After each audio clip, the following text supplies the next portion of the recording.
Assalamualaikum warahmatullahi wabarakatuh. Salam sejahtera untuk kita semua.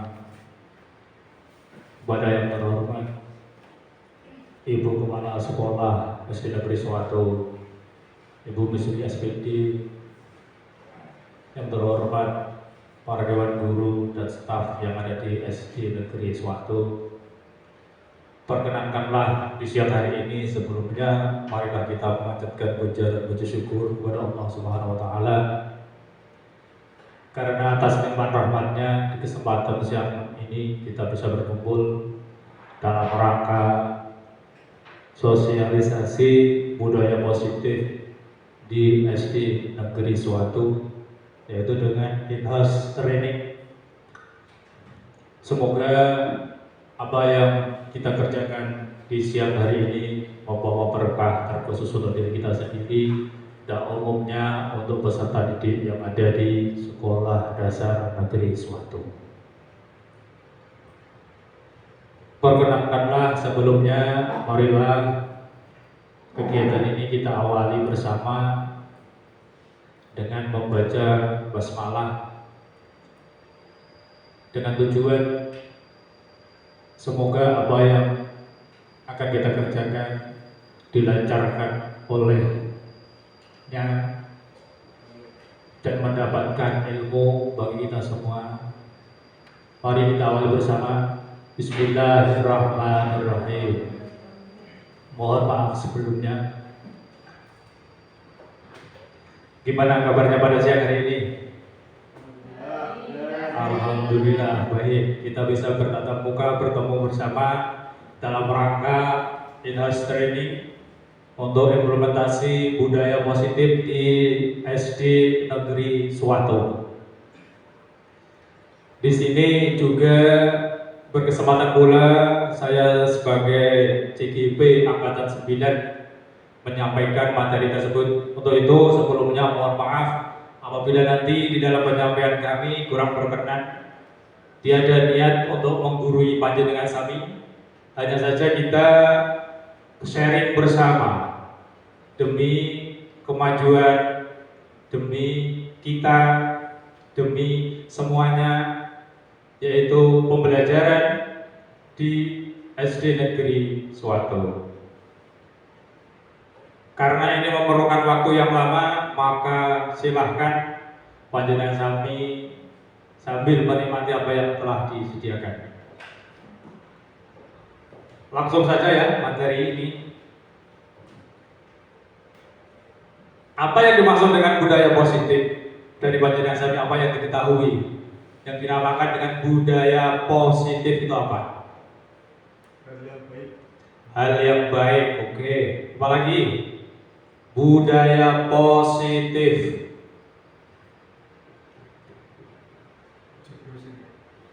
Tidak apa-apa. Apa? Apa yang dinamakan dengan budaya positif? Pembiasaan yang baik. Apalagi? Pengaruh yang baik, positif. Apalagi? Ayo, semuanya dikeluarkan. Apa itu yang dimaksud dengan budaya positif? Kenapa kita harus mengimplementasikan pada sekolah kita?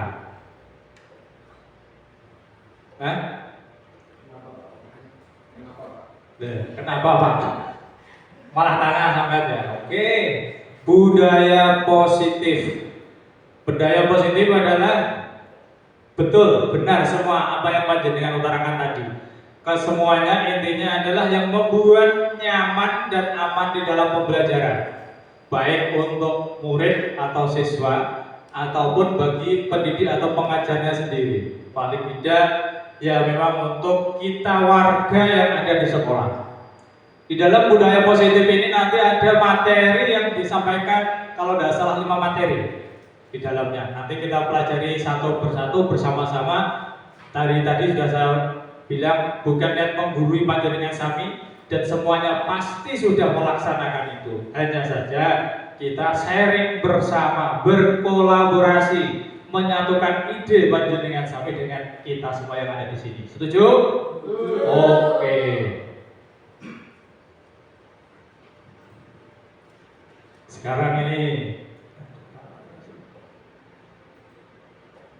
apa itu mas? Ini yang pertama yang kita akan bahas di dalam implementasi budaya positif adalah kita harus mampu membedakan apa itu hukuman, apa itu konsekuensi, dan apa itu restitusi. Ada 3 permasalahan di slide itu. Yang pertama adalah tulis 100 kali dalam buku kalimat saya tidak akan terlambat lagi. Yang kedua, kamu sudah mencoret-coret meja, bersihkan segera. Yang ketiga, apa yang kamu yakini? Apa yang kamu yakini? Bagaimana memperbaiki masalah ini? Dari ketiga materi atau penyajian soal tadi, panjenengan sami saya kira sudah bisa mana yang masuk hukuman, mana yang konsekuensi, dan mana yang restitusi. Oke, yang pertama sekarang tulis 100 kali dalam buku kalimat saya tidak akan terlambat lagi. Itu masuk ke dalam apa? Hukuman. Alasannya apa? Bapak Jenderal Sami mengatakan bahwa itu hukuman. Ayo. Ada tanggung jawab untuk masalah yang sudah diperbuat. Ada tanggung jawab untuk masalah yang telah diperbuat. Oke, satu. Yang lain? Ini sifatnya tidak ada yang menyalahkan. Panjenengan santai aja. Kita berkolaborasi bersama. Kenapa mengatakan bahwa yang soal pertama itu tadi termasuk hukuman? Pak Andri mengatakan bahwa ada tanggung jawab atas yang diperbuat. Oke. Yang lain? Ada nggak? Sekarang yang kedua, kalau ada, kamu sudah mencoret-coret meja, bersihkan segera. Itu termasuk mana kategorinya? Konsekuensi. Alasannya apa? Alasannya apa? Hampir mirip dengan jawaban panjenengan tadi. Yang lain? Sama, hidup. Oke, yang ketiga, apa yang kamu yakini? Bagaimana memperbaiki masalah ini? Ini termasuk yang restitusi. Apa yang dikatakan oleh Pak Andri tadi untuk yang pertama karena hukuman itu bertanggung jawab apa yang telah dikerjakan. Dikatakan salah, tidak salah, tapi kurang tepat. Apa yang dikatakan oleh Pak Andri tadi harusnya di posisi yang konsekuensi. Karena dia menjalankan mencoret-coretnya, maka dia harus membersihkan. Itu karena apa? Bentuk tanggung jawab dari apa yang telah diperbuat. Beda dengan hukuman. Hukuman ini panjenengan sami berarti memvonis bahwa apa yang dilakukan oleh anak itu salah dan berhak menerima apa yang panjenengan minta. Bedanya di situ. Kalau restitusinya yang kedua, yang ketiga itu panjenengan memberi peluang, memberi arahan kepada anak untuk lebih memperbaiki, bukan memvonis mereka. Nanti kita akan mempelajarinya satu persatu. Tidak usah sepanjang aku dewi bingung. Nah, ini perbedaannya. Ya, hukuman, konsekuensi, dan restitusi. Hukuman masuk kategori negatif. Kalau konsekuensi masih netral karena panjenengan sami tidak memvonis anak. Yang ketiga, restitusi adalah positif. Karena apa? Kenapa hukuman dikatakan negatif? Satu, mode paksaan. Panjenengan memaksa, kamu harus menulis 100 kali dalam ini. Itu memaksa. Berarti negatif ditanamkan pada diri anak yang tidak boleh. Kalau konsekuensinya, lakukan apa yang saya katakan seperti tadi. Karena mencoret-coret, dia harus mempunyai tanggung jawab membersihkan.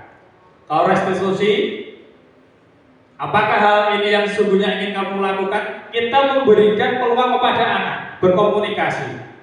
Kenapa melakukan seperti itu? Kenapa seperti itu? Kita mendengar sang anak. Itu bedanya. Banyak sekali ini murid dapatnya apa? Murid atau anak membenci peraturan, itu kalau hukuman.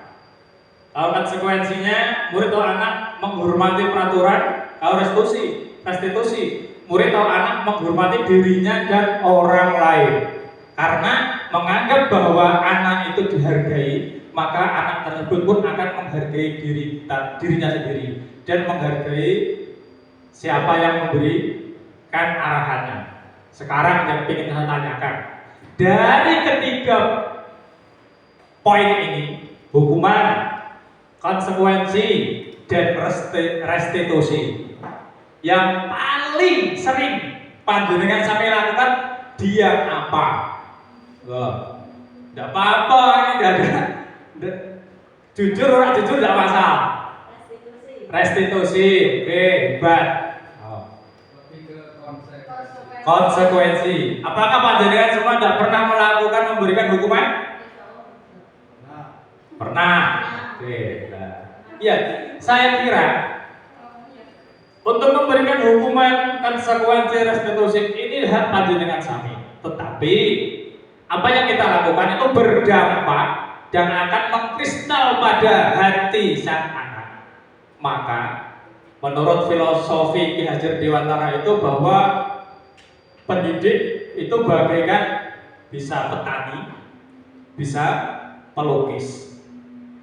Sama. Petani panjenengan ibaratnya pendidiknya.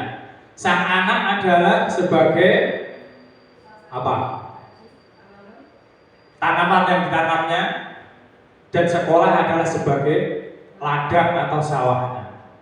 Semakin panjenengan bisa memupuknya, semakin panjenengan bisa mengairinya, maka hasil yang akan didapat dari yang panjenengan tanam tadi pun akan lebih bagus. Sama, sampai menjadi pelukis yang akan membuat lukisan itu berwarna apapun juga di panjenengan sami.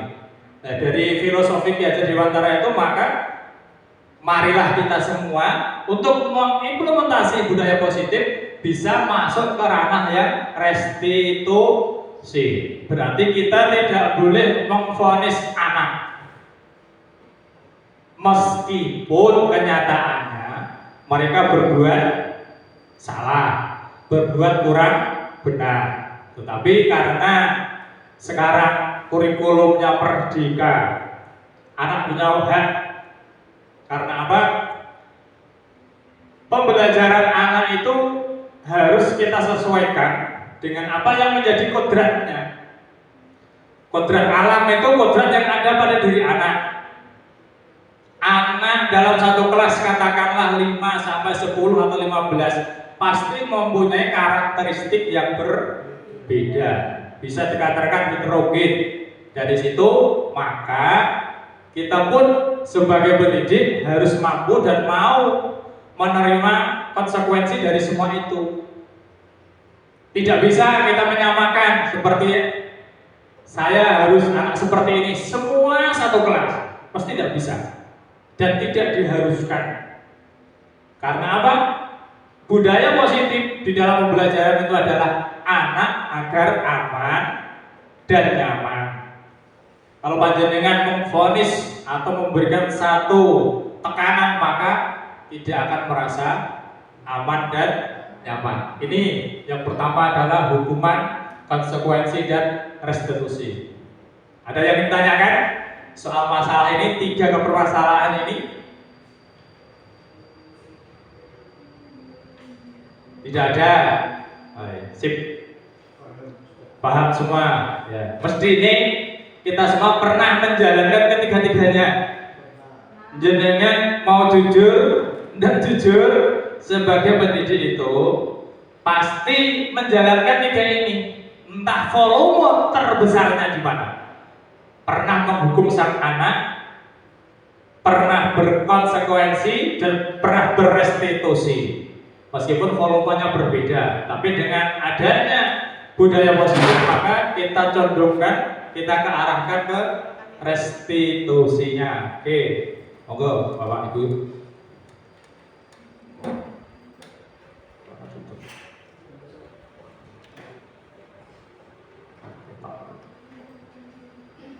Yang kedua adalah tentang kebutuhan dasar manusia. Di dalam budaya positif, materi yang kedua itu adalah kebutuhan dasar manusia. Di dalamnya yang ada 5. Yang pertama adalah bertahan hidup, penguasaan, kasih sayang dan rasa diterima, kebebasan dan kesenangan. Ini yang lanjut aja dulu.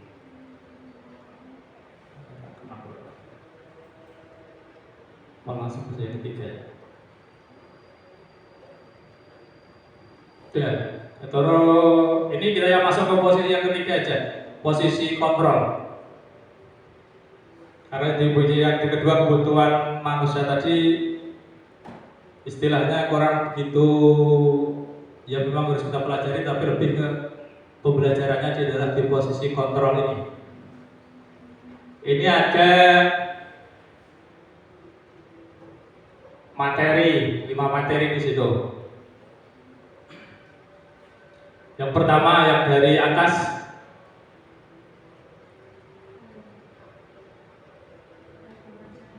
apa itu bacaannya?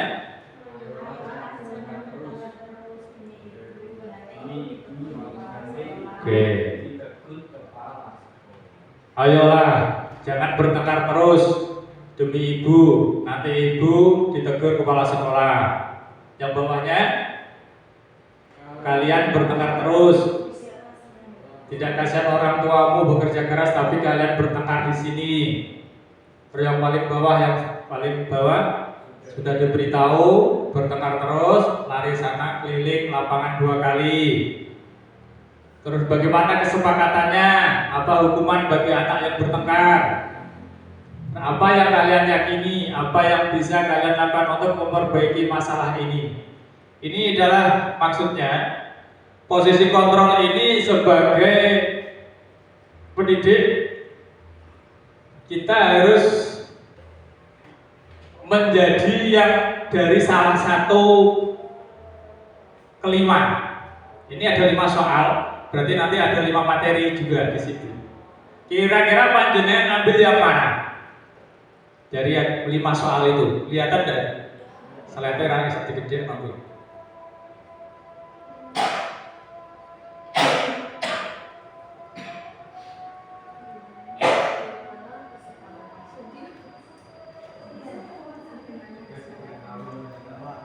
Dari 5 itu panjenengan pilih yang mana?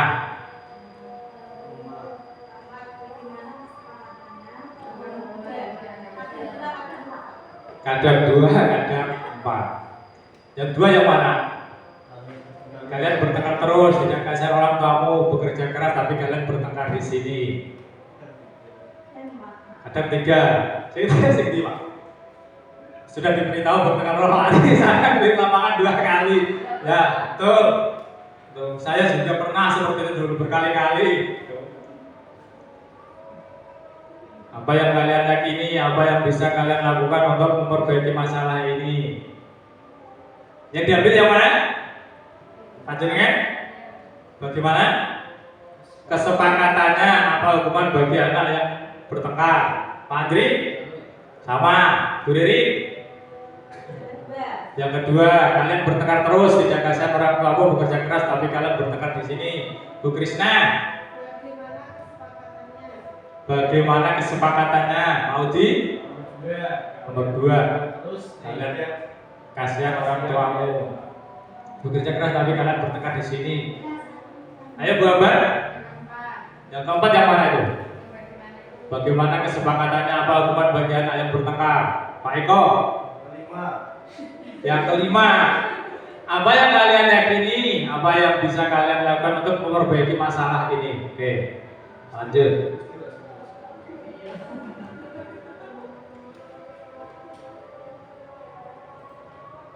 Wah, jadi ini.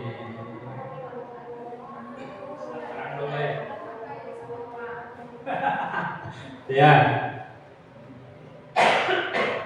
5 posisi kontrol itu diantaranya adalah satu adalah sebagai penghukum. Yang kedua, membuat orang merasa bersalah. Yang ketiga, sebagai teman.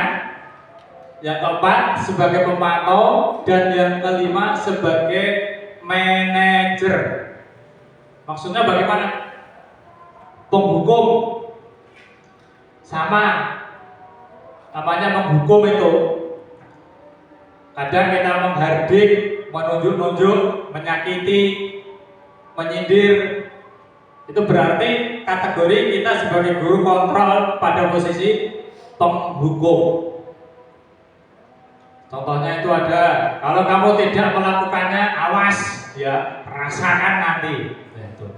Itu berarti panjenengan posisi kontrolnya sebagai penghukum. Tuh.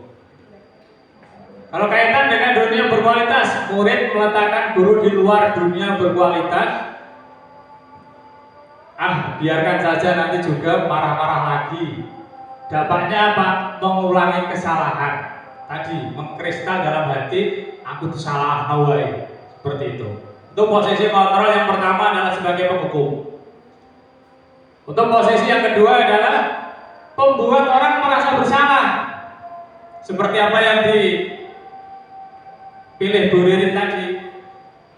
Apa kamu tidak merasa bersalah? Orang tua kamu sudah begini-begini. Itu berarti anak akan merasa bersalah.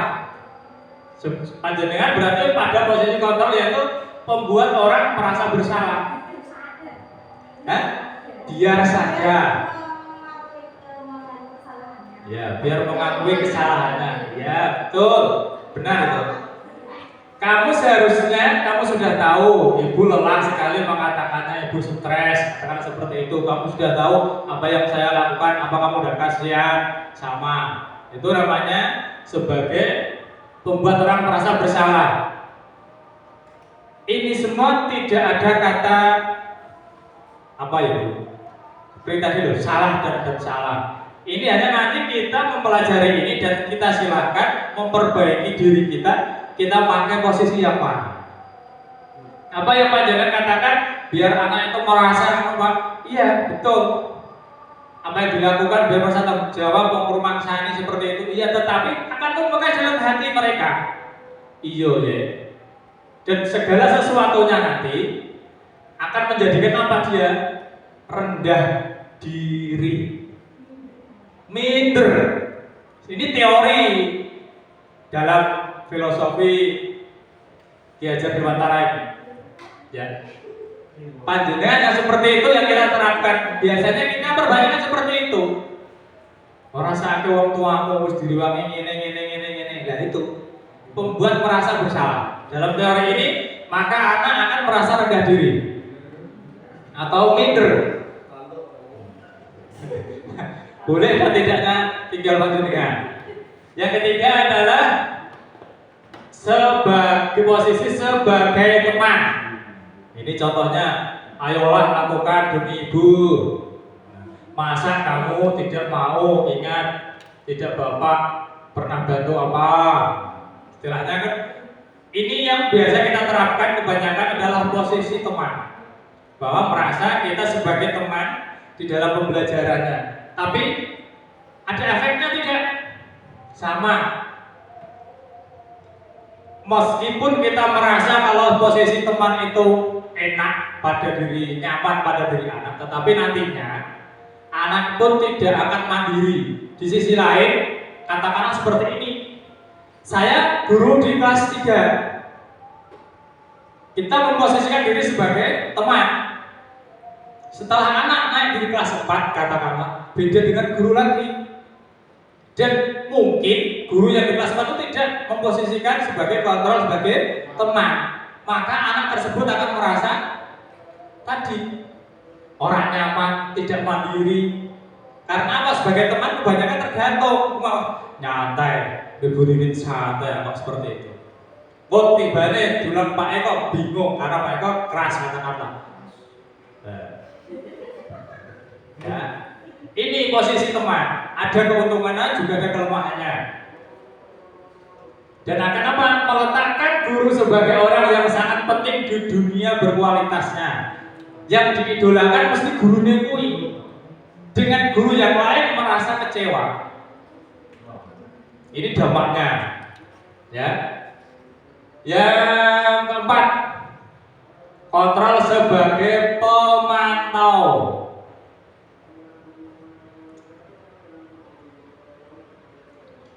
Panjenengan sami apa yang dilakukan anak semua itu selalu dipantau, selalu diikuti, selalu diarahkan. Ini sebagai pemantau. Berapa banyak bintang yang saya harus peroleh, berapa halaman yang harus saya tulis, ini sudah ada contoh-contohnya. Di sini guru akan menjadi peraturan dan hukum di dunianya. Maka semuanya itu juga terpaut dengan guru tersebut. Apa dampaknya? Menitik beratkan pada sanksi atau hadiah untuk dirinya. Sama, intinya biasanya panjenengan kita semua itu sebagai pemantau dimingi-mingi. Nanti dikasih ini seperti ini, seperti ini. Ini sebagai pemantau karena kita mengikuti apa yang dilakukan oleh anak. Dan yang diinginkan dalam pembelajaran yang implementasi budaya positif itu adalah kita sebagai manajernya. Ya. Ini yang kita inginkan. Apa betul apa yang dipilih oleh Pak Eko tadi? Tuh. Apa yang kita yakini, apa yang bisa kau kerjakan untuk memperbaiki masalah ini, dan mengaitkan semuanya. Ini meletakkan dirinya sebagai individu yang positif dalam dunia. Intinya itu kita memberikan kesempatan kepada anak untuk bercerita, berkeluh kesah, dan kita juga memberikan solusi bagi anak tersebut. Selalu mendampinginya, ya. Dampaknya apa? Mengevaluasi diri, bagaimana cara memperbaiki diri. Dari kelima ini diharapkan untuk memunculkan budaya positif yang ada di sekolah kita itu, kita diposisikan menjadi manajer. Dalam artian manajer itu memfasilitasi apa yang menjadi kebutuhan peserta didik kita. Tidak hanya mengatur tetapi juga memfasilitasi dalam artian menanggapi, memberikan tanggapan dan sebagainya. Ini di posisi kontrol kita sebagai guru ada 5 posisi kontrol yang diterapkan dan diharapkan adalah di posisi yang manajer. Padahal kebanyakan kita di posisi yang mana ini? Panjenengan sami manajer, sip. Baik, di posisi manajer. Pak di posisi teman. Ya. Kebanyakan kita adalah di posisi teman. Di samping anak tidak percaya dirinya, nanti juga ada dampaknya pada diri kita. Kebanyakan guru seolah-olah tidak begitu dianggap sebagai guru, tetapi hanya sebagai teman. Jadi ini slow, santai, lah sama Bu Ririn biasa. Nanti juga senyum-senyum tok, katakanlah seperti itu. Maka dari situ senyum itu ibadah. Tuh. Maka dari situ mari ini kita berupaya semuanya demi menciptakan budaya positif yang ada, menerapkan posisi kontrol yang ke-5. Oke. Ini materinya sudah hampir selesai, waktunya masih lama. Adakah pertanyaan?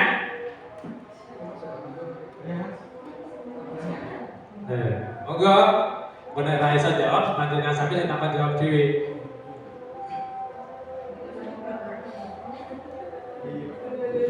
Ya, sudah, monggo.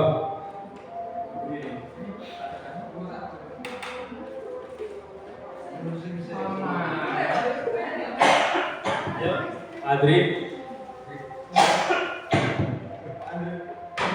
Ya.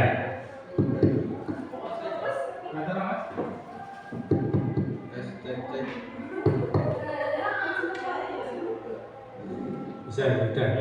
Cek. Ya. Terima kasih atas penjelasannya Bapak Basuna.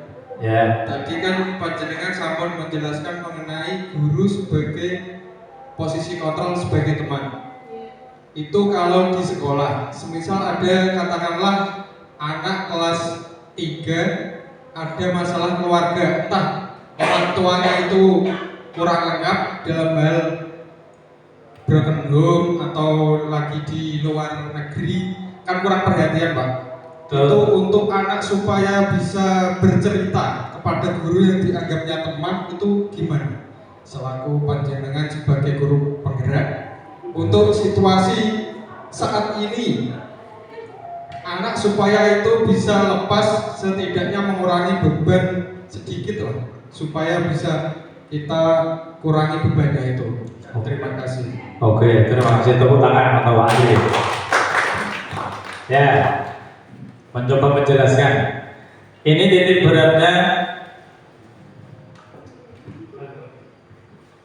Ini titik beratnya panjenengan bisa tidak hanya di posisi sebagai teman, tapi lebih komplainnya itu di posisi sebagai manajer. Meskipun anak dalam kondisi yang seperti tadi, memang benar kita diharuskan mau dan mampu untuk menerima keluh kesah dari peserta didik kita. Yang penting satu tadi, kita tidak memvonis apa yang dilakukan itu salah, apa yang dilakukan itu kurang benar, dampaknya seperti itu. Sebenarnya kalau kita telaah, kata-kata itu memang benar, tetapi nantinya justru malah akan membekas di dalam hati anak. Makanya kita harus bisa merangkulnya dalam artian memberi solusi, bertanya, kenapa kamu seperti ini? Dia pasti akan bercerita bla bla bla bla bla. Semuanya pun harus bisa menerimanya. Oh, kalau yang menunggu ya kurang bagus, bagusnya seperti ini, seperti ini, seperti ini. Nah, itu hampir sama posisi teman dengan posisi manajer, apa yang sampai katakan tadi. Tetapi lebih baiknya posisikanlah panjenengan pada posisi manajer, karena lebih komplit di posisi manajernya. Karena sebagai teman nanti di suatu saat panjenengan tidak ada di sisi mereka, maka mereka akan lebih broken lagi. Karena panjenengan yang diidolakan. Teman itu pada posisi teman, guru itu menjadi idola. Maka tadi saya ceritakan, seumpama saya di kelas 3 terus naik di kelas 4, posisi guru kontrolnya itu berbeda, itu yang menjadikan anak kurang baik. Maka meskipun panjenengan pengennya guru olahraga itu memang biasanya menjadi teman kebanyakan, tidak keluh kesah itu dari dulu. Memang seperti itu. Pemenang guru olahraga ini ganteng, sing dolan cah gede-gede, gandrung biasanya. Seperti itu. Ya. Tapi posisikanlah panjenengan sebagai manajer, jangan sebagai teman. Tadi loh efeknya. Kalau sebagai teman, setelah panjenengan tinggalkan, maka anak akan merasa kecewa. Karena apa? Sebagai teman nanti ada faktor yang namanya ketergantungan. Posisikan panjenengan sebagai manajer, memberikan solusi-solusi atas permasalahan-permasalahan anak tersebut. Tuh, oke. Kurang jelas? Atau mau ada yang memperjelas lagi, monggo? Oke. Ada lagi? Monggo, Pak. Oke.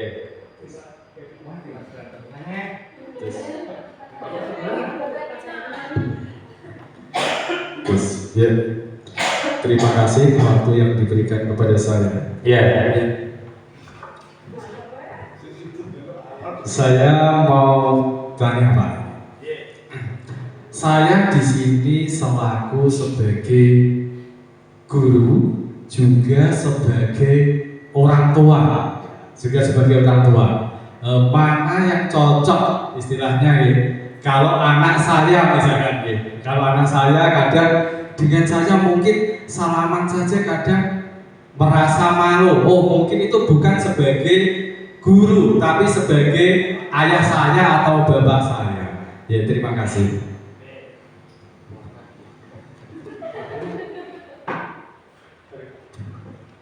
Terima kasih Pak pertanyaannya. Ya, sama Pak. Di dalam pembelajaran 5 posisi kontrol ini, meskipun panjenengan sebagai orang tua dan sebagai guru, di dalam menghadapi anak, mau meskipun anak sendiri. Posisikanlah pada posisi manajer. Itu tuntutan kita sebagai guru adalah di situ. Oke, Bu. Dalam artian manajer ini jangan kita pikirkan seperti di perusahaan besar bahwa manajer itu yang pemerintah harus seperti ini dilakukan. Tapi apa? Sebagai control manager adalah kita sebagai orang yang menguasai semuanya atas diri anak.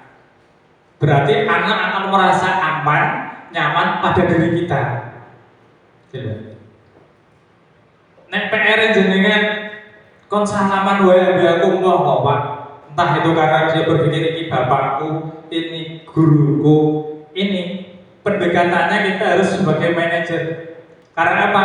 Sebagai manajer itu kita membasih solusi, mencari kenapa seperti itu. Nah biasanya, betul apa yang Pak Jonan katakan, nek anaknya dewi, ya, di wong tuane sekolah kowe, ngejak tukaran, biasanya seperti itu.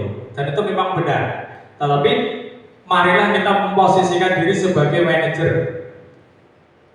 Kita juga mengetahui permasalahannya apa, tidak mau. Ini kadang kita sebagai orang tua yang mempunyai ego tinggi. Anakku ya kudu kaya aku. Anakku kudu gelem tak atur kaya aku. Padahal itu tidak bisa dan tidak diperkenankan di dalam dunia pendidikan. Karena anak itu mempunyai karakteristik sendiri-sendiri. Anak kandung dua, katakan itu pun tidak akan bisa sama karakternya. Ini termasuk PR kita sebagai orang tua. Kenapa anak saya bisa seperti itu? Kenapa anak saya menjadi seperti itu? Yang menelaah bukan anaknya tapi kita. Apa yang saya tanamkan ini cocokkah pada anak itu? Dalam artian tadi, aku pengen anakku ini arahnya ke sini, arahnya ke sini. Padahal anak itu tidak mesti atau tidak pasti mau seperti apa yang kita inginkan. Tidak ada, memang benar tidak ada orang tua yang tidak menginginkan anaknya lebih dan lebih, itu tidak ada. Tapi kesemuanya itu kita harus tadi menurut Ki Hajar Dewantara melihat kodrat alam yang ada pada diri anak tersebut. Jangan terlalu dipaksakan, kecuali tentang adab seperti yang dikatakan oleh Pak Udi tadi, itu memang harus kita tanamkan. Itu kan perilaku berbudi luhur, itu yang harus ditanamkan. Tetapi di dalam hal yang lainnya pun kita harus menyesuaikan dengan kondisi kodrat alam anak tersebut. Pripun Pak Udi? Oke, oke. Digoleki neh. Won, sudah dilanjutkan lagi. Apunten, Bu.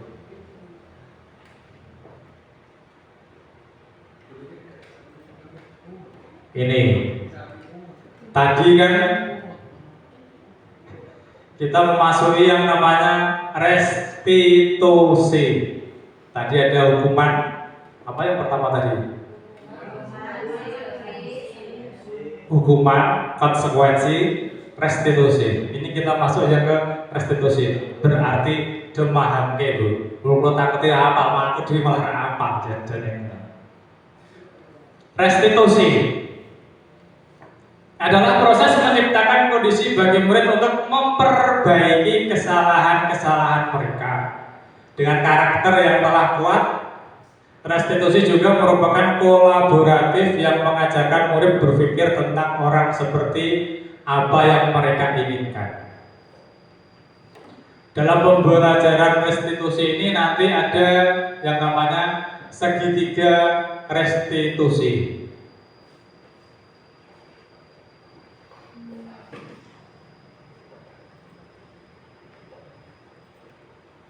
Ini orang ketok ya. Di dalam segitiga restitusi itu ada 3 langkah. Yang pertama adalah menstabilkan identitas. Yang kedua, validasi tindakan yang salah. Dan yang ketiga adalah menanyakan keyakinan. Maksudnya menanyakan keyakinan ini yang bagaimana? Ya. Yang pertama adalah menstabilkan identitas. Contohnya seperti ini. Apabila ada anak terlambat, ini dalam pengembangan restitusinya, ada anak katakanlah kelas 6 datang terlambat. Apa yang harus kita lakukan? Apa harus kita anak tersebut kita panggil? Kenapa kamu terlalu terlambat masuk sekolah? Apa yang kamu lakukan sampai kamu tidak tepat waktu? Tapi di dalam itu memang benar tuh hak dari panjenengan sami sebagai guru. Tetapi di sini ada langkah untuk restitusinya. Dalam artian tadi restitusi tadi apa? Apa tadi? Uang. Ya. Ya.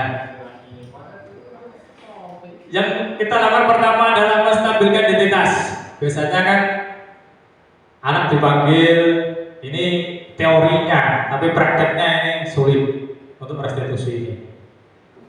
Anak kita panggil, kita tanya seperti tadi, tapi di sisi lain untuk memunculkan menstabilkan identitasnya itu kita dengan bahasa seolah-olah mengayomi anak-anak itu. Contohnya itu, kamu bukan satu-satunya yang pernah melakukan ini.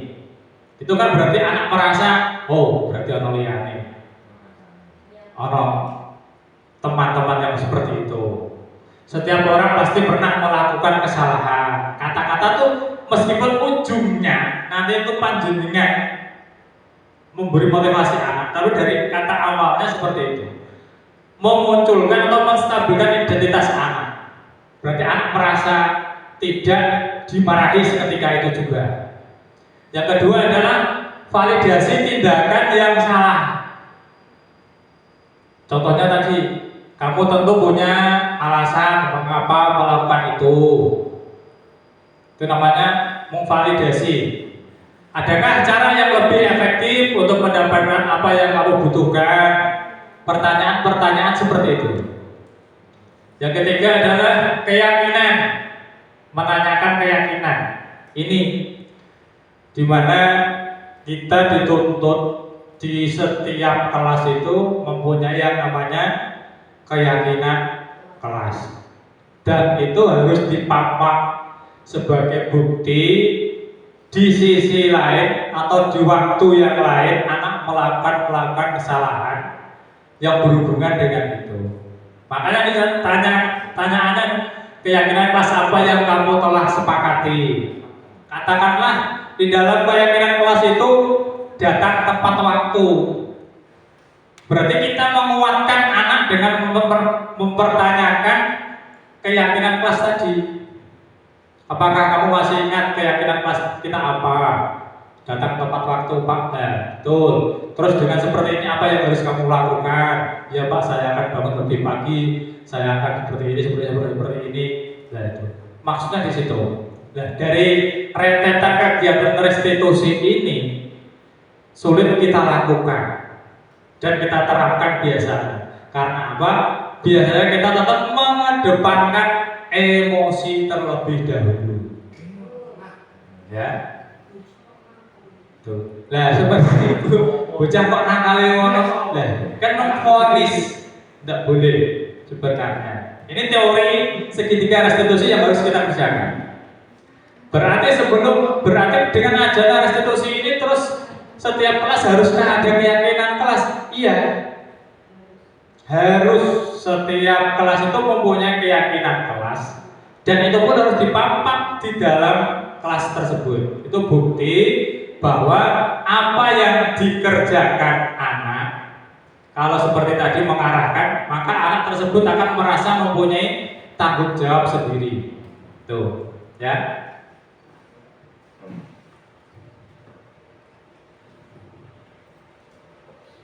Wis malah boleh terapa keyakinan kelas. Ini yang kelima adalah yang terakhir. Soal restitusi tadi silahkan nanti dipraktekkan di kelas panjenengan sami apabila ada anak yang dianggap melanggar aturan kelas atau keyakinan kelas yang ada pada kelas masing-masing. Untuk menciptakan budaya positif di sekolah atau di kelas, tak luput dari yang namanya keyakinan kelas. Karena apa? Setiap tindakan atau perilaku yang kita lakukan di dalam kelas dapat menentukan terciptanya sebuah lingkungan yang positif. Perilaku warga kelas tersebut menjadi sebuah kebiasaan yang akhirnya membentuk sebuah budaya positif. Untuk terbentuknya budaya positif, pertama-tama perlu diciptakan dan disepakati keyakinan-keyakinan kelas yang ada sesuai dengan nilai-nilai yang terkandung dalam visi sekolah. Visi sekolah perlu ada untuk menentukan arah tujuan dari sebuah sekolah. Tuh. Yang terakhir adalah penyatuan pemikiran untuk mendapatkan nilai-nilai kebajikan serta visi sekolah. Ini Majelis Sami sudah tahu. Mengapa tidak peraturan saja? Mengapa harus keyakinan kelas? Apa ini alasannya? Kalau keyakinan itu dibuat bersama-sama. Kalau keyakinan itu dibuat bersama-sama, kesepakatan. Terus kalau peraturan? Biasanya dibuat oleh apa itu? Satuan pendidikan atau manajerialnya atau sesepuhnya. Tuh bedanya. Apalagi?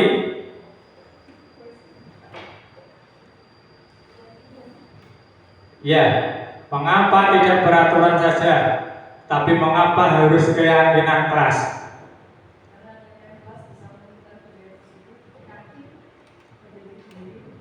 Oke. Terus? Kalau peraturan?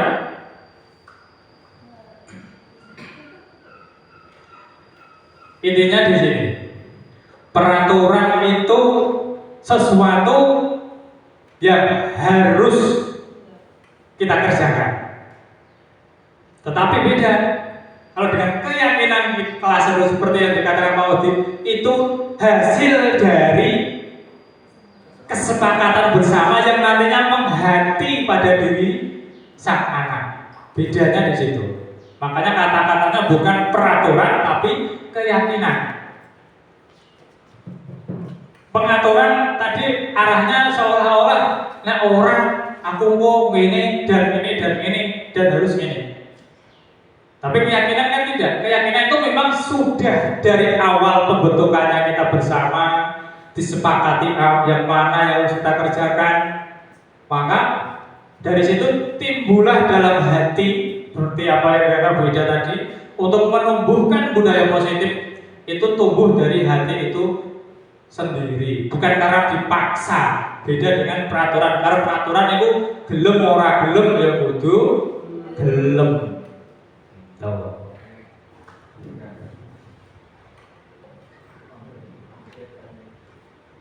Nah ini suatu keyakinan akan lebih memotivasi seseorang dari dalam atau motivasi intrinsik.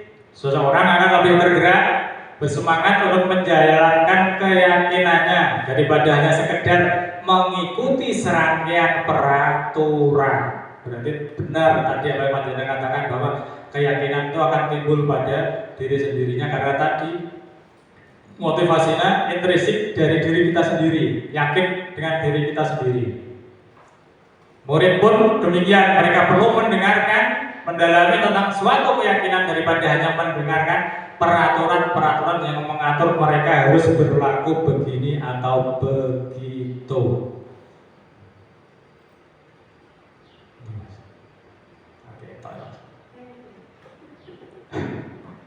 Ini lagi, ini pengertiannya sama. Keyakinan kelas bersifat lebih abstrak daripada peraturan yang lebih rinci dan konkret. Keyakinan kelas juga berupa pernyataan-pernyataan universal. Pernyataan kelas biasanya dibuat dalam bentuk positif. Keyakinan kelas sebenarnya tidak terlalu banyak sehingga mudah diingat dan dipahami oleh semua warga kelas. Tidak perlu banyak-banyak di dalam membuat keyakinan kelas karena intinya hanya untuk mengingatkan dan menanamkan pada diri anak Semua warga kelas hendaknya ikut berkontribusi dalam pembuatan keyakinan kelas lewat kegiatan curah pendapat. Tuh, keyakinan kelasnya. Ini langkah-langkahnya, saya kira panjenengan sampai sudah tahu, tidak usah dikasih tahu, ya, karena biasanya sudah melakukan. Tapi bagaimana?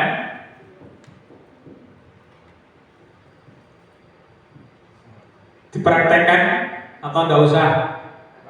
Praktekkan, definitif, Pak. Jadi omong-omong ya, tapi tidak usah ya kita berbicara aja, nanti bisa terbuat wajan dengan sampai sudah menerapkan.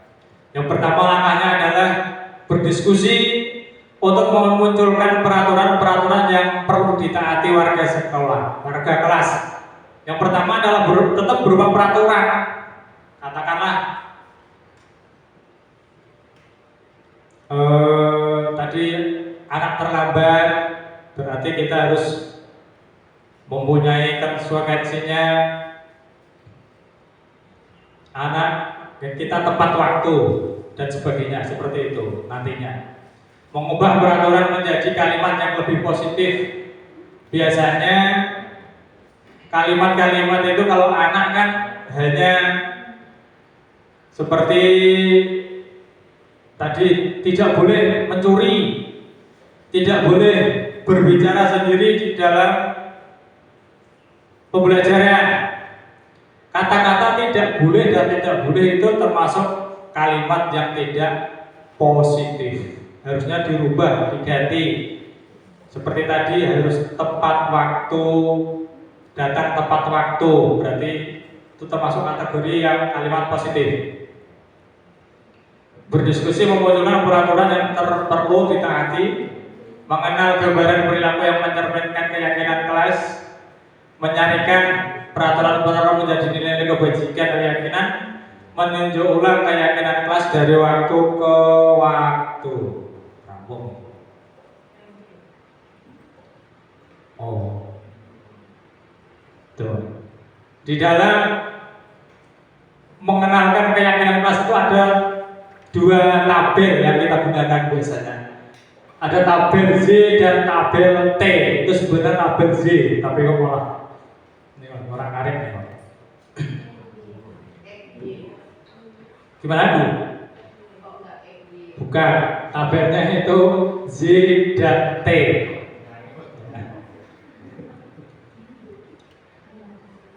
Terlihat, terdengar, berperilaku. Saling memberikan dukungan untuk tujuan, untuk terdengar seorang seperti teman-teman hari. Ayo kita bikin bersama, berperilaku membagi tugas dengan anggota kelompok piket. Ini bisa kita terapkan juga bisa. Juga tabel T-nya, T itu terlihat, tampak seperti, tidak tampak seperti. Mentaati peraturan sekolah berarti tidak tampaknya melanggar peraturan sekolah. Membuang sampah di tempatnya berarti membuang sampah sembarangan. Suka membantu orang lain hanya jika dilihat. Rajin, malas. Ini dalam tabel T.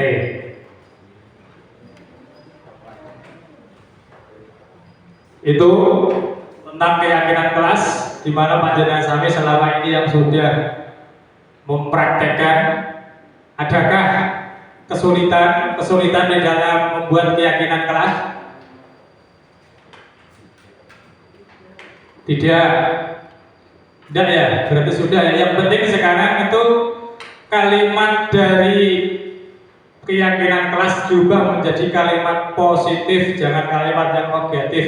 Seperti tadi, tidak boleh datang terlambat. Itu berarti kalimat negatif. Tapi anak-anak seperti itu Pak, betul. Di dalam pembuatannya biasanya kita berdiskusi. Anak dimintai yang diinginkan anak seperti apa untuk keyakinan kelas. Setelah itu kita terima. Setelah itu kita ambil yang paling harus kita kerjakan yang mana. Setelah itu kita mengubah dari kata-kata yang masih berbentuk negatif menjadi positif. Tidak boleh datang terlambat, diganti datang tepat waktu. Itu bedanya di situ. Entah kenapa kok dipindah seperti itu. Alasannya. Karena tadi menganggap bahwa kalimat yang diterapkan adalah harus kalimat yang positif. Ada lain dan yang ingin ditanyakan? Monggo.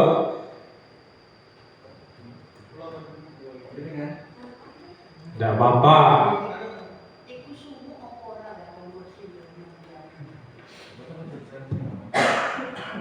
Pangapunten Pak. Ya.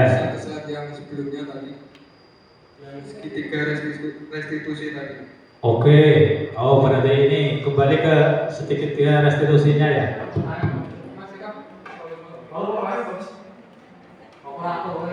Yang ini. Iya. Oke. Itu kan ada tiga poin ya Pak. Ya, 3 langkah. Ini lebih ke minta solusi dan pendapatnya panjenengan. Apakah Ya. sudah benar apa yang saya lakukan? Oke. Sebelum saya memulai mata pelajaran olahraga, biasanya itu kan ada berdoa, presensi, atau ditanyakan yang sakit. Nah, itu kan termasuk peraturan. Untuk selanjutnya yang apakah keyakinan kelas itu seperti semisal kita jalan, anak-anak nanti tidak boleh mengambil buah yang kita lewati di jalan, memetik buah, lalu mengambil kayu atau sebagainya. Itu apakah sudah termasuk perjanjian keyakinan kelas seperti yang sudah Bapak utarakan tadi atau belum? Itu yang pertama. Lalu untuk biasanya kan kalau sudah di lapangan itu anak-anak kan ada yang ngeyel, ada yang minta sepatunya dilepas, ada yang minta dipakai dengan alasan beda-beda itu. Untuk saya ingin bertanya untuk sarannya, solusi apakah itu sudah termasuk keyakinan kelas atau peraturan, dan mohon masukannya untuk lebih baik dalam hal tersebut. Terima kasih. Aplaus tepuk tangan Pak Adi.